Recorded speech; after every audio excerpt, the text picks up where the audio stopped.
함께 예배로 나가는 시간입니다. 온 마음과 뜻과 정성을 다하여 신령한 예배를 드립시다. 예배를 시작하신 하나님, 우리가 온 마음과 뜻과 정성을 다하여 이 예배를 드리오니 우리 예배로 영광 받아 주옵소서. 아멘. 찬송가 25장, 새 찬송가 25장입니다.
세상의 환경이야 어찌하든, 부는 바람이야 어찌하든, 조건이야 어찌하든 우리의 시선을 주께 맞출 수 있도록 은혜 주시고, 하나님의 말씀으로 우리에게 은혜 주사 우리의 믿음의 중심을 지키며 우리의 여건과 환경과 이 세상을 이겨나가도록 은혜 주셨음을 인하여 감사를 드립니다.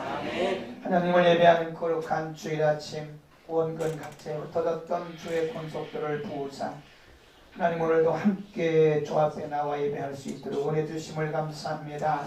우리가 드리는 신령한 예배가 하나님 앞에 상달되기를 원합니다. 오늘 예배를 통하여 하나님의 거룩한 영광의 임재 앞에 나가기를 원합니다. 하나님 이곳을 주의 진리의 힘으로 덮어 주옵소서. 이곳에 임하여 주옵소서. 임재로 풍성하게 하옵소서. 예수 그리스도 이름으로 기도드립니다. 아멘.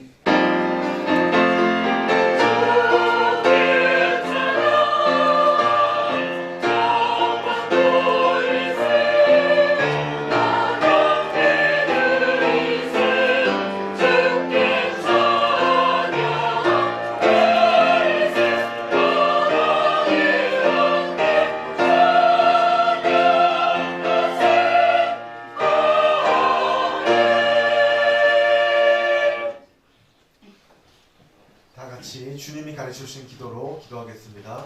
하늘에 계신 우리 아버지여, 이름이 거룩히 여김을 받으시오며 나라의 임하옵시며 뜻이 하늘에서 이루어진 것 같이 땅에서도 이루어지리라. 오늘날 우리에게 일용할 양식을 주옵시고, 우리가 우리에게 죄 지은 자를 사하여 준 것 같이 우리의 죄를 사하여 주옵시고, 우리를 시험에 들게 하지 마옵시며 다만 하에서 구하옵소서.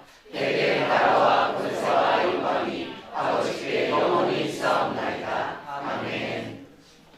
찬송가 88장, 새 찬송가 88장입니다.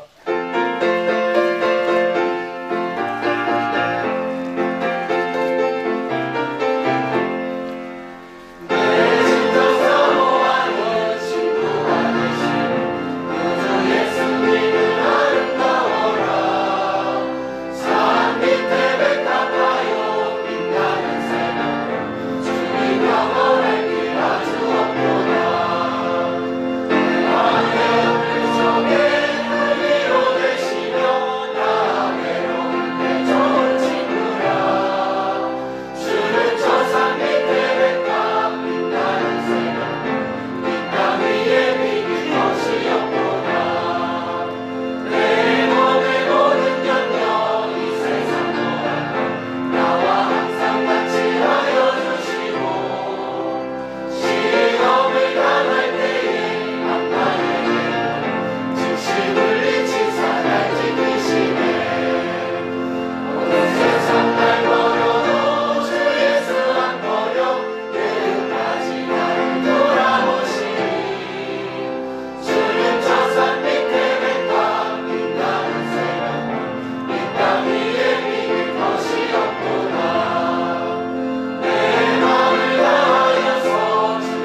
찬송가 뒤에 있습니다.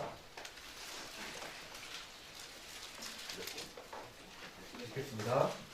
하나님이여 나를 보호하소서. 내가 주께 피하나이다. 내가 여호와께 아뢰되 주는 나의 주시오니 주밖에는 나의 복이 없다 하였나이다. 땅에 있는 성도는 존귀한 자니 나의 모든 즐거움이 저희에게 있도다. 다른 신에게 예물을 드리는 자는 괴로움이 더할 것이라. 여호와는 나의 산업과 나의 잔의 소득이시니 나의 분깃을 지키시나이다. 내게 줄로 지어진 구역은 아름다운 곳에 있으며 나의 기업이 실로 아름답도다. 나를 훈계하신 여호와를 송축할지라. 밤마다 내 심장이 나를 교훈하도다. 내가 여호와를 항상 내 앞에 모시며 그가 내 우편에 계심으로 내가 요동치 아니하리로다. 아멘. 찬송가 447장 부르신 후에 임성수 안수 집사님 저희 대표해서 부르시겠습니다.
시편 19장 7절에서 14절 말씀입니다. 구약 814면에 있습니다. 여호와의 율법은 완전하여 영혼을 소성케 하고 여호와의 증거는 확실하여 우둔한 자로 지혜롭게 하며 여호와의 교훈은 정직하여 마음을 기쁘게 하고 여호와의 계명은 순결하여 눈을 밝게 하도다. 여호와를 경외하는 도는 정결하여 영원까지 이르고 여호와의 규례는 확실하여 다 의로우니 금 곧 나는 정금보다 더 사모할 것이며 꿀과 송이꿀보다 더 달도다. 또 주의 종이 이로 경계를 받고 이를 지킴으로 상이 크니이다. 자기 허물을 능히 깨달을 자 누구리요. 나를 숨은 허물에서 벗어나게 하소서. 또 주의 종으로 고범죄를 짓지 말게 하사 그 죄가 나를 주장치 못하게 하소서. 그리하시면 내가 정직하여 큰 죄가에서 벗어나겠나이다. 나의 반석이시요 나의 구속자이신 여 주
역사를 보면 창세기부터 이제 쭉 이어지잖아요.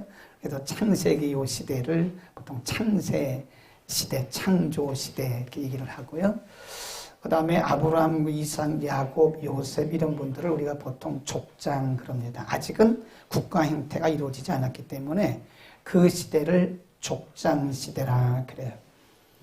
이제 야곱이 죽고 그 다음에 그 야곱의 12아들 그리고 그 손자 손녀들이 요셉이 국무총리로 있던 애굽으로 가요. 거기서 이제 430년을 살게 되는데 그 애굽에서 하나의 민족 공동체를 이루게 되죠. 그때 정식으로 이스라엘이라고 하는 말을 쓰지는 않았지만 히브리 민족이 다른 타 민족 가운데 살면서 굉장히 번식을 하고 430년 만에 거기서 이렇게 나오게 돼요. 그 엑소더스란 말은 출애굽했다, 탈출했다 그럽니다. 그래서 우리가 출애굽기를 엑소더스라고 그래요. 그때를 출애굽 시대, 출애굽해서 40년을 광야를 이렇게 지나가잖아요. 그 시대를 광야 시대라고 부릅니다. 출애굽 시대 또는 광야 시대. 모세가 죽고 모압 땅에서 모세가 죽고 후계자였던 여호수아가 이스라엘 백성들을 끌고 이제 요단강을 건너가요. 그리고 가나안을 정복합니다. 가나안을 정복하는 것도 순서를 알아둬야 된다 그랬죠. 처음에 어디를 정복했어요? 중부, 그 다음에 남부, 그 다음에 북부 이렇게 이제 정복을 해요. 그래서 그 시대를 우리가 보통 가나안 정복 시대라 그럽니다. 하나님께서 아브라함 때부터 약속하신 가나안 땅에 들어갔어요. 그리고 그 땅을 정복했어요. 근데 의외로 이스라엘 백성은 그 땅에서 완전 진흙탕이 되고 말았어요. 그때를 우리는 사사시대라고 합니다. 하나님의 말씀을 떠나니까, 범죄하니까, 하나님은 하나님의 백성들이 범죄하면 그냥 두시지를 않아요. 반드시 징계하십니다. 하나님이 그들을 징계하시죠? 아프죠? 그럼 회개하죠. 하나님 또 회개함을 받으세요. 회개하고 회복시켜주고 범죄하고 또 징계받고 회개하고 회복이 이것이 7사이클이 돌아가요. 7사이클이라고 해요. 7번 370년 동안 7번 돌아갑니다. 범죄하고 하나님 앞에 얻어맞고 회개하고 회복되고 또 범죄하고 하나님이 고쳐주시면 또 범죄하고 이것이 7사이클, 7번이나 돌아가는 그 시대가 370년 동안 사사시대입니다. 그 사사시대의 특징이 뭐냐면 중심이 없어요. 지도자가 없어요. 그러니까 다 자기 소견에 옳은 대로 행한 거예요.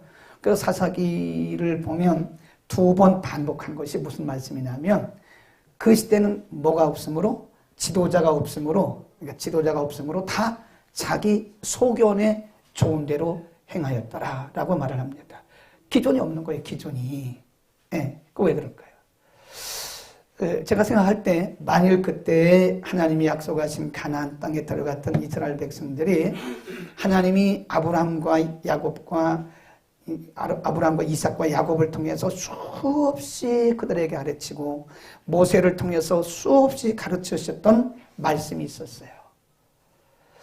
이들이 만일 가나안 땅에 약속된 가나안 땅에 들어가서 하나님이 가르쳐 주셨던 가까이로는 모세가 가르쳐 주셨던 그 말씀대로 붙들고 살았더라면 370년 그렇게 진흙탕 속에서 살지 않습니다.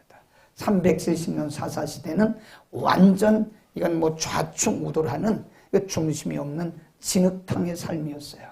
그 주 원인이 뭐냐? 말씀이 없어요. 말씀이 없는 시대는 사사시대입니다. 요즘 우리가 살고 있는 시대를 현대 신학자들은 포스트 모더니즘 시대라고 해요. 포스트 모더니즘 시대의 특징이 뭐냐? 기존이 없습니다. 이 스탠다드가 없어요. 그러니까 사람들이 이 분명한 기준을 가지고 신앙생활을 해야 되고 분명한 기준을 가지고 인생을 살아가야 되고 분명한 기준을 가지고 뭣도 하고 그래야 되는데 이 포스트 모던 시대는 그래서 우리가 그걸 포스트 모더니즘 그래요. 이 포스트 모더니즘 시대는요 기준이 없습니다. 그래서 사람들이 자기 좋을 대로 하는 거예요. 정치인들도 자기 좋을 대로 자기가 기준입니다. 저는 이 시대를 감히 사사시대와 흡사하다고 얘기를 합니다. 그래 우리가 다시 말씀으로 돌아가지 않으면 우리는 계속 고생하는 거예요. 이제 사사시대는 하나님께서 약속하신 가나안 땅에서 진흙탕이 된 거예요. 하나님이 허락하신 가나안 땅, 하나님이 아브라함 때부터 약속하셨던 그 가나안 땅에서 말씀 붙들지 않으니까 이 사람들은 진흙탕 속에서 370년을 계속 그렇게 좌충우돌하고 살았다는 거예요. Back to the Bible, return to the Bible. 우리가 성경으로 다시 돌아갑시다 라고 하는 것은 제가 생각해도 이 시대에 너무 맞는 표라고 생각을 합니다. 아멘. 우리가 다시 성경으로 돌아가지 않으면 우리는 계속 사다시대처럼 우리는 진흙탕 속에서 계속 우리는 우왕좌왕해야 되고요. 방황해야 되는 거예요. 말씀이 중요합니다. 그 말씀이 우리의 뭐라고 그랬어요? 기본이다. 파운데이션이다. 말씀이 우리의 본질입니다. 말씀이 우리의 핵심입니다. 그러니까 말씀이 없는 기독교는 기독교가 아니에요. 그건 이단이고요. 그건 사입입니다. 말씀이 없는 예배는 그거는 그냥 종교입니다. 종교 행위지 그건 예배가 아닙니다. 말씀이 없는 기도도 그건 그냥 주문 외우는 거지 그것도 기도가 아니에요. 말씀이 없는 섬김 그것도 진정한 섬김이 아니고 그냥 선행을 하는 겁니다.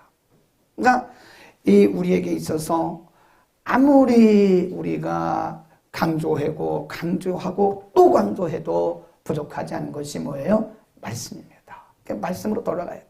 그러니까 말씀을 모르고 살아가는 기독교인은 정말 그 수준이 낮은 겁니다. 기독교인의 수준을 어떻게 할 수 있는가? 뭐 영적 수준도 있지만 사실은 말씀의 수준이에요. 이렇게 보면 좀 이렇게 수준 있는 교회들 가보면요. 벌써 말씀 듣는 태도가 틀리고요. 말씀을 받는 게 틀립니다. 네, 수준 있는 교회는 그 성도의 수준을 교회의 그 레벨을 뭘로 할 수 있느냐? 말씀이에요, 말씀. 말씀 앞에 얼마큼 우리가 굴복하는가? 우리가 시편 19편에서 말씀의 특성들을 쭉 말씀하고 있는데 지난주에 우리가 7절에 보면 19편 7절에 보면 여호와의 율법은 뭐하다 그랬죠? 완전하다, 완벽하다, 틀린 게 아무것도 없다 그런 말씀이고 또 여호와의 증거는 뭐라고 했어요? 확실하다. 이 말은 믿을만하다. 하나님의 말씀 우리에게 거짓된 게 없다. 그리고 하나님의 말씀은 뭐라고 그랬죠? 8절에 여호와의 교훈은 뭐하여? 정직이란 말은 윤리적 정직을 말하는 게 아니고 옳다. 하나님의 말씀은 1부터 100까지 처음부터 끝까지 다 그분의 말씀은 다 완벽하게 맞아요. 다 옳은 말씀이에요. 하나님이 우리 가운데 거짓말 한다거나 하나님 말씀 가운데 안 맞는 말씀이 다 맞아요. 틀리면 우리가 틀린 거지 말씀은 정확하게 무한 말씀이다. 아멘. 그래서 우리는 하나님의 말씀 앞에 무조건 아멘 해야 됩니다. 하나님의 말씀 앞에 우리가 서성거리거나 머뭇거리거나 우리 하나님 말씀 앞에 핑계하면 안 돼요. 하나님의 말씀 앞에 우리가 머뭇거리고 핑계하는 것은 하나님에 대해서 우리가 도전하는 것이고 하나님을 온전히 신뢰하지 않는 것이다. 그래서 하나님의 말씀 앞에는 우리는 무조건 아멘 해야 되는 거예요. 아멘. 지난주에 거기까지 공부했고 그 뒤에 오늘 이어서 8절입니다. 8절 그 뒤에 보면 그 뒤에 마음을 기쁘게 하고 여호와의 격이 시작. 여호와의 계명은 순결하여 순결하다 그 말은요 pure 순수하다 정결하다 그런 뜻이에요. 흠이 없다 그런 얘기입니다. 예, 신학적인 용어로 조금 어렵게 표현하면 무오하다 오점이 없다 흠이 없다 그런 뜻이에요. 하나님의 말씀은 흠이 없다 아주 퓨어하다 순수하다 그런 얘기입니다. 우리가 이제 물을 잘 마셔야 된다고 그래요. 이렇게 장수한 사람들 보면 물을 잘 마셨다고 그러더라고. 물. 그 장수충도 보면 물이에요, 물. 그 인간은 물만 잘 마셔도요, 장수한다고 그러더라고. 그래서 우리가 보통 이렇게 이제 보면 영어권 사람들이 볼 때 우리가 생수 그러잖아요, 생수. 생수 그러면 진짜 영어로 하면 living water 그러는데 living water란 말을 안 써요. 뭐라 하면 mineral water, mineral water. 또는 pure, pure, pure. 퓨어란 말은 순수한, 거기에 금속물이 없는 깨끗한 그런 의미거든요. 그러니까 우리가 물을 마셔도 생수, 깨끗한 물을 마시면 우리가 건강해진단 말이에요. 그러니까 하나님의 말씀은 여기서 정결하다. 그 말씀은 하나님의 말씀은 오점이 없다. 하나님의 말씀은 깨끗하다. 하나님의 말씀은 꾸밈이 없다. 그런 얘기입니다. 아멘. 하나님의 말씀에 무슨 오점이 있겠어요? 하나님의 말씀에 무슨 실수가 있겠어요? 완벽하시고 성실하시고 신실하신 그분의 말씀인데 하나님의 말씀에 무슨 오점이 있겠어요? 그래서 하나님의 그 정결하신 순결하신 그 말씀을 받으면 뭐가 된다고 그랬어요? 그 뒤에 보세요. 뭐 해준다고 그래요? 그 뒤에 뭐라고 그랬어요? 예, 순결하여 눈을 밝게 한다. 이 말은 이 시력이 좋아진다. 뭐 그런 뜻도 있겠죠. 예, 그런데 여기서 눈이라고 하는 것은 우리의 이런 그 육신의 눈을 얘기하는 게 아닙니다.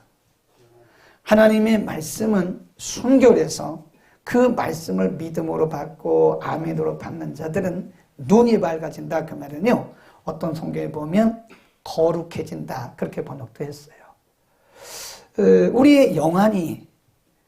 우리의 영안이라고 하는 것은 어떤 스피처나 이거 얘기하는 게 아니고 바른, 옳은, 바른 언더스탠딩을 얘기하는, 바른 기준을 얘기하는, 바른 이해력을 얘기하는 거예요.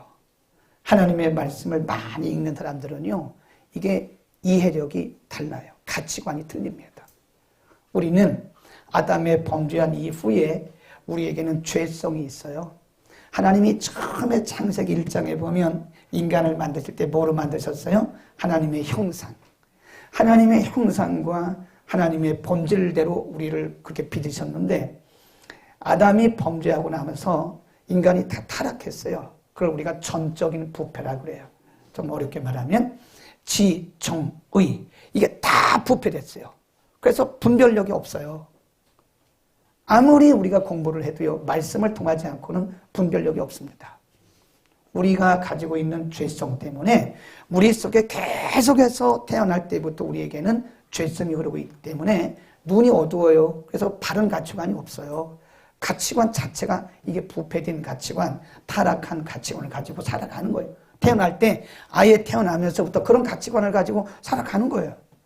뭐가 옳고 그른지 모릅니다. 그러니까 자기 주장대로 살아가는 거예요. 그러나 이 하나님의 말씀, 순결하신 정결하신 하나님의 말씀에 우리가 이렇게 딱 접해지잖아요. 하나님의 말씀을 듣고 그 말씀을 묵상하고 그 말씀을 아멘으로 받잖아요. 그러면 우리의 눈이 밝아져. 그 죄성으로 인해서 어두웠던 우리의 감각이 이게 살아나는 거예요. 그래서 뭐가 옳고 그른가를 알게 됩니다. 네, 하나님의 말씀이 그런 능력이 있어요. 우리에게 옳고 그른 걸 알게 하세요. 그래서 하나님의 말씀을 들으면 우리의 도덕성이 살아납니다. 말씀을 통과하지 않는 도덕성은 진짜 도덕성이 아니에요. 그거는 위장된 도덕이에요. 그거는. 하나님의 말씀이 통과하면, 우리가 하나님의 말씀에 적고 하나님의 말씀을 받으면 그 말씀이 우리의 도덕성을 살려내요. 그걸 우리는 거듭남이라고 그래요. 그거를 거룩함, 성화라고 얘기를 하는 거예요. 하나님의 말씀이 우리의 눈을 밝게 합니다. 우리의 가치관, 세계관, 인생관을 바르게 하는 거예요. 그러니까 말씀을 받는 사람들은 나이가 어려도요, 인생관이 뚜렷합니다. 그런데 하나님의 말씀을 받지 않는 사람들은 나이가 먹었어도요, 영적으로는 여전히 유아기적인 삶을 살아요. 뭐가 옳은지 몰라요. 옳고 어디가 좌고 어디가 우인지 모릅니다. 인생관이 없어요. 내가 왜 사는지, 내가 왜 사업을 하는지, 내가 왜 결혼을 하는지, 내가 이 땅에 왜 살아가야 하는지, 바른 인생관, 바른 가치관, 어느 쪽으로 가야 되는가를 모른다 이거예요. 그러니까 막 좌충우돌. 왜 돈을 벌어요? 나 부자 되려고. 부자 되는 게 인생의 목표인가? 그게 아니잖아요. 사업 왜 해요? 아이, 나 큰 차 살려고. 나는 넓은 집 살려고. 아이, 나는 좀 아이들을 좀 잘 살게 하려고, 유학 보내려고. 그게 우리 인생의 목적이 아니거든요. 그 우리 사업의 목적이 아니거든요. 맞아요, 안 맞아요? 그거 우리 사업의 목적입니까? 왜 결혼해요? 아, 나 행복해지려고. 여러분, 절대로 결혼의 목적은 행복이 아닙니다. 결혼의 목적이 뭐라 그랬어요? 거룩이라 그랬잖아요. 거룩. 결혼의 궁극적인 목적은 행복이 아니에요. 물론 행복해지겠죠. 그러나 결혼의 궁극적인 목적은 거룩입니다. 거룩한 가정, 거룩한 부부. 그래서 거룩한 자녀들을 낳는 거예요. 그러니까 이게 말씀이 없는 사람들은 가치관, 인생관, 세계관이 이게 막 죄로 오염된 그런 가치관을 가지고 살아가요. 그리고 그게 맞다고 생각하는 거예요. 그게 맞다고 생각하는 거예요. 제가 요즘에 만나고 있는 분이 한 분 계시는데 3월부터 우리 교회 나오기로 저하고 이렇게 약속을 했어요. 그러니까 자기 참모들 2명 데리고 해서 3명이 나온다고 그래서 어디다 이분들 앉힐까? 맨 끝에 앉힐까? 아니면 이 가장자리에 앉힐까? 생각을 하고 있어요. 하루에 한 2번씩 아침 저녁으로 통화를 합니다. 왜 전도는 쉬운 게 아니에요. 관심이에요. 관심. 관심을 가지고 늘 그분에게 전도하기 위해서 교회 나올 때까지 나와야 나오는 거니까 계속 하루에 2번 정도는 통화를 해요. 근데 저녁에 한 7시쯤 전화를 하잖아요. 아유, 회장님 어디 계세요? 물어봐. 그럼 이분이 조금 쭈삣쭈삣해요. 아유, 목사님. 이래. 그러면 그게 뭐 하는 시간이냐면 이거 한잔 하는 시간이에요. 아, 그게 맛있어요. 내가 그러지. 괜찮다고. 아, 괜찮아요. 드세요. 괜찮아요. 괜찮아요. 말씀 들어가면 끊을 거니까 괜찮다고. 괜찮아. 드세요. 드세요. 맛있어요? 난 한 번도 안 먹어봤는데 그거 맛있어요? 아이, 진짜 꿀맛입니다. 막 이래요, 그분이. 아, 계속 드세요. 그래요. 내일 또 전화할게요. 아침에 전화하면 이분 새벽부터 일터에 가 있어요. 막 사업을 하는 분이니까 건설업을 하는 분인데 벌써 6시면 현장에 가서 다 지시하고 자기 사무실에 8시면 다 들어가요. 얼마나 부지런한지 몰라. 그리고 한 어떤 때는 제가 9시쯤 전화해요. 회장님 어디 계세요? 전도하는 거니까 꼭 물어봐야 돼요. 어디 계세요? 이렇게 물어봐요. 그러면 그때는 또 어떤 때는 정신이 멀쩡해요. 아, 저 집에 들어왔습니다. 샤워하고 자려고 합니다. 아, 잘하셨네요. 오늘 한 잔 안 하셨나요? 2잔 마셨습니다. 그날은 2잔 마시고 일찍 왔대. 근데 이렇게 보면 그분이 연세도 드시고 공부도 많이 하신 분이고 사업도 잘 하시는 분인데 보니까 이분의 가치관이나 인생관이나 또 세계관이나 사업관, 내가 왜 비즈니스를 해야 되는지 이 가치관이 잘 안 맞더라고. 그래서 제가 걱정을 안 해요. 왜냐하면 이분이 뭘 들으면 되는 거예요? 말씀. 그 뭐 사람이 가르친다고 됩니까? 그게? 그 사람이 뭐 이렇게 자꾸 권면한다고 됩니까?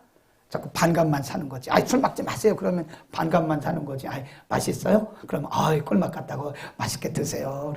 3월 초부터 오시는 거죠. 예, 그래서 지금 자기가 2명 더 전도했는데 술 마시며 전도했대.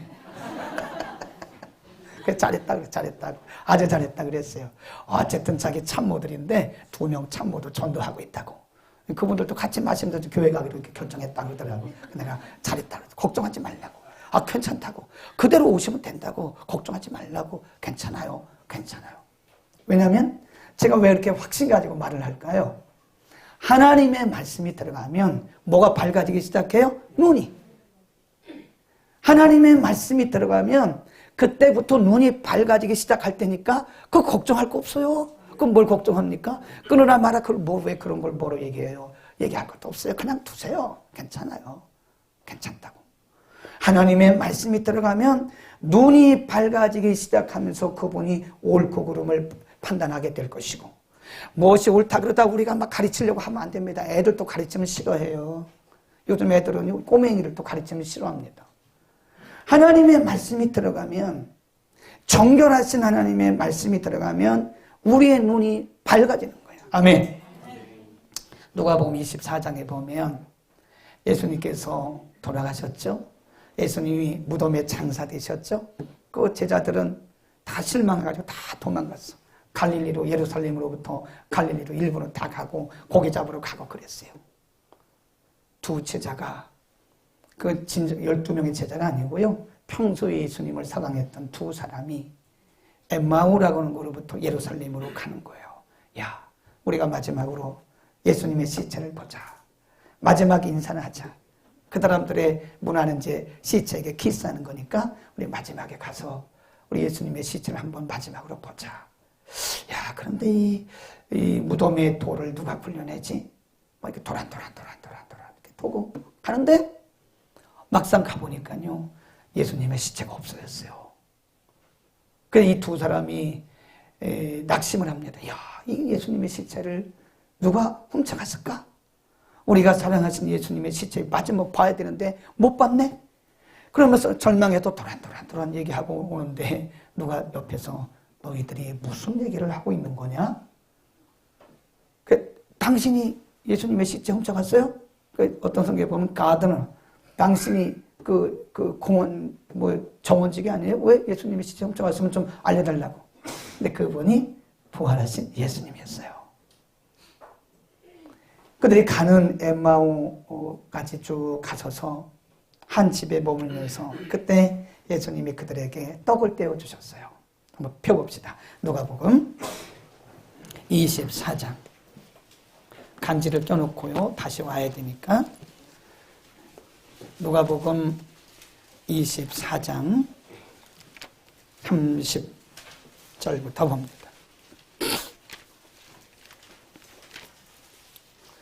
누가복음 24장 30절부터 읽습니다.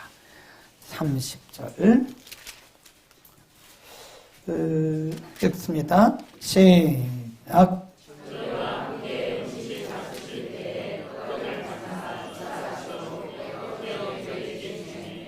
저희 눈이 밝아 그인 줄 알아보더니 예수는 저에게 보이지 아니하시는지라. 함께 음식 잡수실 때에 그 예수님이 떡을 떼어주셨는데 예수님이 떼어주신 그 떡을 먹고 이들의 뭐가 밝아졌어요? 눈이 확 열린 거예요. 이거 이런 거라니까요. 하나님의 말씀에는 이런 특성이 있어요. 그래서 하나님의 말씀을 믿음으로 받는 자들은요, 이게 영적 감각이 살아나요. 그래서 이게 understanding, 바른 이해력을 갖게 되는 거예요. 뭐가 옳고 그르고 뭐가 선하고 악하고 이런 것들을 이게 분명히 판단을 하게 돼요. 갈 길과 안 갈 길 이런 것들을 알게 되고 해야 할 거 하지 말아야 할 이런 것도 알게 되고 내가 왜 살아야 되는지도 알게 되고 내가 왜 결혼하고 내가 왜 사업하고 내가 이 사역을 왜 해야 되는지도 알게 되고 왜 그런 거예요? 뭐가 열린 거예요? 믿음의 눈이 열린 거예요. 아멘. 우리 하나님의 말씀의 특성이 뭐냐? 그 말씀이 정결한 능력이 있기 때문에 그 말씀을 아멘으로 받으면 우리 눈이 밝아져요. 확실히 틀립니다. 그래서 말씀을 통과한 사람과 말씀을 통과하지 않은 사람, 말씀을 먹는 사람과 말씀을 먹지 않는 사람은 달라요. 똑같이 신앙생활해도 똑같이 예수를 믿어도 말씀을 먹고 말씀을 통과하는 사람과 말씀을 저기 놓고서 말씀 따로 나 따로 사는 사람은 크리스찬은 크리스찬인데 전혀 레벨이 틀려요. 여러분, 크리스찬도요 다 같지 않습니다. 다 수준이 달라요. 레벨이 있더라고. 교회도 레벨이 있고요. 다 다릅니다. 그것은 말씀에 달려있는 거예요. 그러니까 하나님의 말씀은 우리의 뭘 밝게 해요? 눈을 밝게 해요. 눈을. 진짜 눈을 밝게 해요. 9절입니다. 9절. 시작. 여호와를 경외하는 돈은 정결하여 영혼까지 이루고 여호와에는 거기 보면 확실하다 그래요. 확실하다. 이 확실하다 그 말은 우리가 그 7절에서 봤던 완벽, 이거나 온전, 거의 비슷한 말씀인데 하나님의 말씀은 이게 틀림이 없고 하나님의 말씀은 이 믿을만하다 그런 말씀입니다.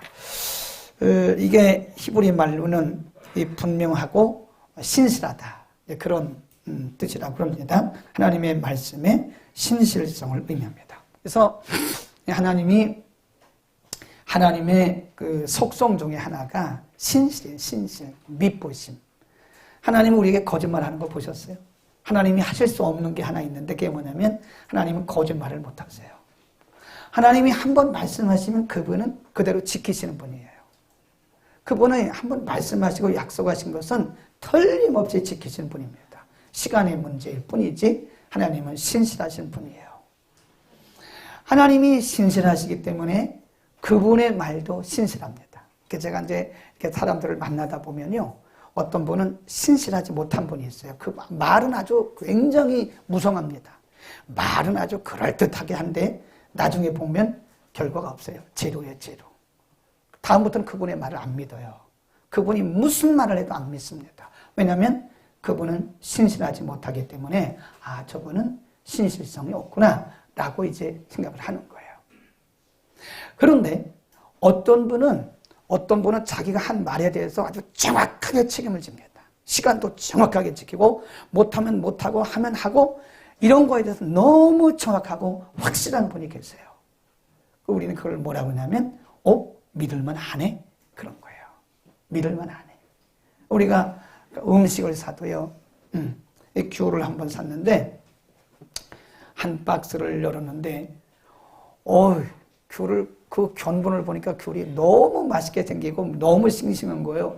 너무 좋은 거예요, 귤이. 그래서 이거 참 맛있겠다. 그리고 너무 싸다. 그래서 사왔어요. 그리고 딱 열었어요. 그리고 위에 한 켜를 딱 걷어내고 밑에 보니까 다 썩었어. 그 다음부터는 그 가게를 안 가게 되더라고. 거짓이구나. 위장되었구나. 믿을 수가 없구나. 이렇게 말하는 거죠. 그러니까 어떤 사람들은 한번 자기가 한 말에 대해서 굉장히 신실성이 있어요. 하늘이 두 쪽 나도 그 말은 아니겠지만 하늘이 두 쪽 나겠어요. 그런데 자기가 한 입에서 뱉은 말은 지키는 사람이 있어요. 굉장히 믿음직스러워요. 그 사람들은 누가 인간관계를 해도 그 사람에게는 사람들이 인간관계를 합니다. 근데 어떤 사람들은 말은 너무 잘해. 아주 말은 청산유수입니다.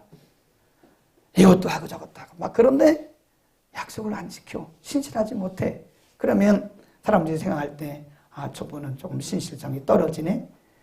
그 사람을 나쁘다고 정죄하는 건 아니지만 신실성이 좀 떨어지네. 그런단 말이에요. 근데 하나님은 인간이 아니시기 때문에 그분은 거짓말하거나 속이거나 그렇게 위장하지 않으세요.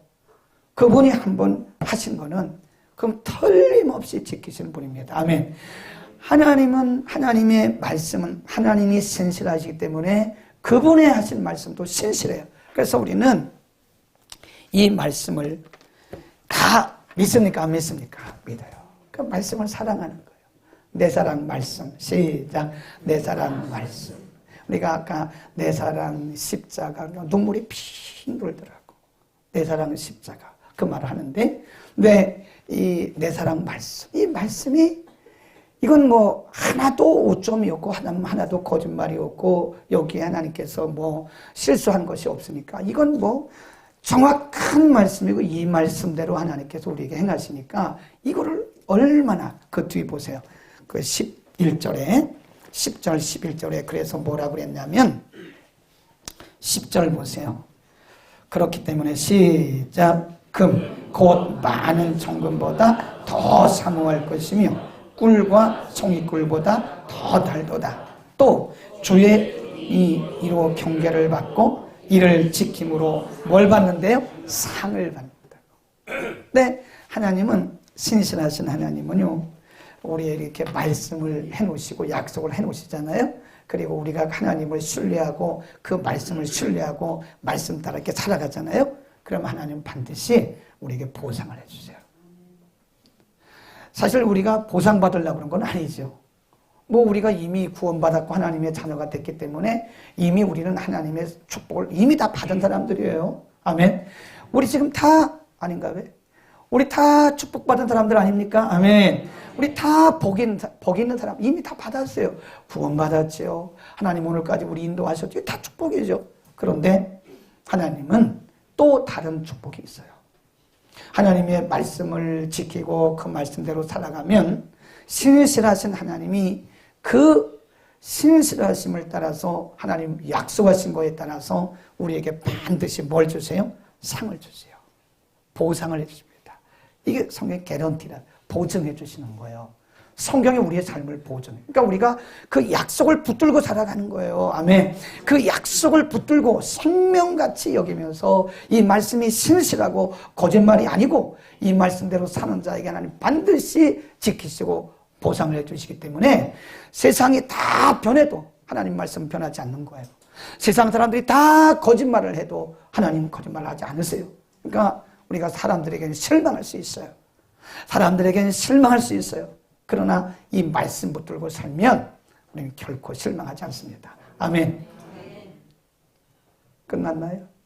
아멘을 크게 하면 끝나라는 얘기인데 조금 더 보고 끝납시다. 거의 다 됐어요. 자, 신명기로 한번 가보겠습니다. 신명기 11장 1절. 신명기 11장 1절 보세요. 278면 시작. 그런즉 내 하나님 여호와를 사랑하여 책임과 법도와 주례와 명령을 항상, 거기 보면 항상에 항상, 기분이 좋아도 나빠도, 우리 상황이 좋아도 나빠도, 아파도 건강해도, 우리가 사업이 잘 돼도 안 돼도 항상 그 말씀을 지키라. 그 다음에 2절 시작. 너희의 자녀는 알지도 못하고 보지도 못하였으나 너희는 오늘날 기억할 것은 너희 하나님 여호와의 징계와 그 위엄과 강한 손과 표신팔과 애굽에서 그 왕 바로와 그 전국에 행하신 그리고 다 기억을 하라. 그러면 8절 보세요. 8절 시작. 그러므로 너희는 내가 오늘날 너희에게 명하는 모든 명령을 지키라. 그리하면 너희가 강성할 것이요 너희가 건너가서 얻을 땅에 들어가서 그것을 얻을 것이요. 쭉 나옵니다. 거기 보면 너희가 이 말씀대로 살면 내가 너희 땅을 권고하고 내가 너희에게 약속한 그런 축복들을 다 너희가 얻게 될 것이다. 그 다음에 13절 보세요. 11장 13절 시작. 내가 오늘날 너희에게 명하는 나의 명령을 너희가 만일 청종하고 너희의 하나님 여호와를 사랑하여 마음을 다하고 성품을 다하여 섬기면 여호와께서 너희 땅에 이른 비 늦은 비를 적당한 때에 내리시리니 너희가 곡식과 포도주와 기름을 얻을 것이요. 쭉 내려갑니다. 이 곡식이고 다 은혜를 상징하는 거예요. 이른 비 늦은 비, 하나님이 때를 따라서 너희들에게 필요한 은혜를 공급해 주신다 이거예요. 아멘. 그러니까 하나님의 약속대로 하나님의 말씀을 믿고 하나님을 신뢰하고 그 말씀대로 살아가는 자들에게는 신실하신 하나님이 그분의 거짓없는 말씀을 통해서 우리에게 복을 주신다 이거예요. 그러니까 만일 우리가 말씀대로 살지 않는다면 지금 우리가 누리고 있는 이런 화평과 축복은 그거는 얼마 못 갑니다. 얼마 못 가서 바닥이 나고 없어져요. 그런데 우리가 하나님의 말씀 붙들고 생명 걸고 이 말씀 붙들고 말씀대로 살아가면, 이 성경대로 살아가면 하나님이 뭘 하세요? 보장을 해주세요. 보장. 저도 여러분의 인생을 보장할 수 없어요. 제가 어떻게 여러분의 인생을 보장합니까? 안내만 할 뿐이에요. 여러분의 부모도 여러분의 인생을 보장할 수가 없어요. 우리는 어떻게 될지 몰라요. 내일 어떻게 될지 모르고 모레 어떻게 될지 아무도 몰라요. 이렇게 가다가 어느 날 갑자기 어떻게 될는지 아무도 모릅니다. 보장할 수가 없어요. 근데 하나님의 말씀대로 살면 우리의 인생을 누가 보장해요? 그분. 하나님께서 말씀을 따라서 보장해 주시기 때문에 말씀 안에 있는 자들은 안전합니다. 그러니까 말씀을 떠나면 언제나 불안전한 거예요. 말씀대로 살아봅시다. 우리 말씀으로 돌아가야 돼요. 말씀이 기본이 되지 않으면 사업도 결혼도 우리의 사역도 예배도 기도도 우리의 섬김도 그거는 기본이 없는 거예요. 그러니까 제가 가끔 물어보잖아요. 오늘 새벽에도 물어봤어요. 야곱의 12아들인데 야곱이 12아들을 낳았어요. 그런데 그 큰 부인, 이런 데 은혜 받으면 안 돼요? 큰 부인 레아, 둘째 부인 라헬, 그 다음에 레아의 여종 이름이 뭐예요? 김진 집사님? 우리 다 외웠잖아, 목요 공부 때. 레아의 여종이 뭐예요? 실바. 그 다음에 라헬의 여종 이름이 뭐예요? 빌하. 그래서 그 라헬을 통해서 둘, 그 다음에 라헬의 여종 빌하를 통해서 둘, 레아를 아니고 그 다음 레아의 여종 실바를 통해서 둘. 그러면 6명이잖아요. 나머지는 다 레아를 통해서 6명 낳은 거예요. 그래서 12명인 거예요. 그럼 기본으로 알아야지. 자, 연필 꺼내서 이제 시험을 본다. 예를 들어서 연필 꺼내세요. 백지를 주고 이제 지금부터 시험을 보는 거예요. 야곱의 12아들의 이름을 쓰세요. 내가 볼 땐 못 쓸 사람이 태반이다. 자, 야곱의 12명의 야곱의 아들의 이름을 그 부인의 이름을 따라서 쓰세요. 레아가 낳은 사람 누구. 레아의 여종 실바를 통해서 누구. 또 라헬을 통해서 누구. 라헬의 여종 비라를 통해서 누구 쓰세요. 그러면 내가 볼 때 이민아 전사님은 쓰실까? 못 쓰죠? 저분이 못 쓰면 다 못 쓰는 거죠. 공부도 좀 해야 된다니까. 무조건 믿으려고 하지 말고 좀 성경을 체계적으로 하셔야 돼요. 외울 것은 외우고 알 것은 알고 가야지. 네. 그냥 아멘만 한다고 되는 건 아니에요. 어떤 사람은 아멘은 풍성해. 근데 성경을 보러 알아야지 아멘을 하지. 성경도 모르면서 무조건 아멘하고 그러면 안 돼요. 그러니까 성경을 좀 체계적으로 보고 성경을 좀 공부를 하라 해요. 마지막으로 시험 맞으면 여러분이 대답을 잘하면 이건 주관식입니다. 한수인 집사님 머리 들어요. 머리 숙인 걸 모르는 것처럼 오해를 받는단 말이에요. 네, 또 머리 숙이는 홍우엽 집사님 오늘 새벽에 안 오셨는데 머리 들어요. 네. 야곱의 12아들 중에서 자, 레아를 통해서는 6명이라고 그랬어요. 루시, 레이오 이렇게 쭉 나가요. 제가 외우는 방법은 루시, 레이오 있습니다. 그럼 6명 다 끝났어 벌써. 자, 그러면 야곱이 그렇게 사랑하고 그렇게 그를 위해서 참 7년을 수일같이 봉사했던 라헬을 통해서 난 두 아들의 이름을 말하시오. 오, 여기는 역시 다르구나. 여기는 책봉한 건 아니죠? 이미 알고 있었죠? 네, 조셉, 벤자민, 요셉과 베냐민이에요. 고개를 들으라니까요. 고개 숙인 분들은 지금 물어볼까 봐 그러고 있는 거 아니겠어요? 네, 좀 체계적으로 하세요.